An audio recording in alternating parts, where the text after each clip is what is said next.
On a assez peu d'éléments sur qui se radicalise en prison. On a surtout peu d'éléments sur comment l'administration pénitentiaire et les services de renseignement analysent une radicalisation.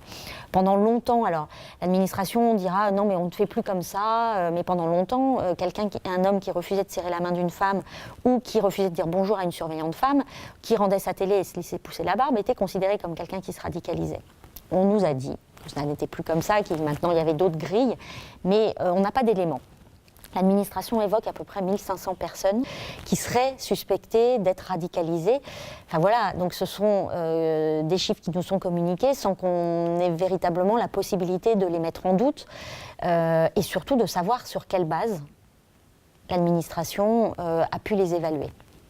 Donc voilà, c'est très compliqué et puis c'est peut-être aussi à un moment une manière de encore mettre sous les feux des projecteurs la prison pour faire porter aussi une part de responsabilité à la prison alors que c'est toute une société qui doit se questionner aussi.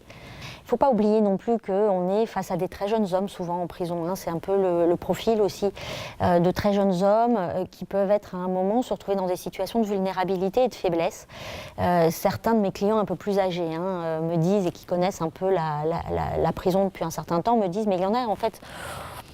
On sait qu'ils font ça simplement pour essayer de se mettre dans un groupe un peu fort parce qu'on ne va pas venir les embêter, ils vont être tranquilles et puis dès que l'homme un peu fort est soit remis en liberté ou transféré, il se rase la barbe. Enfin voilà.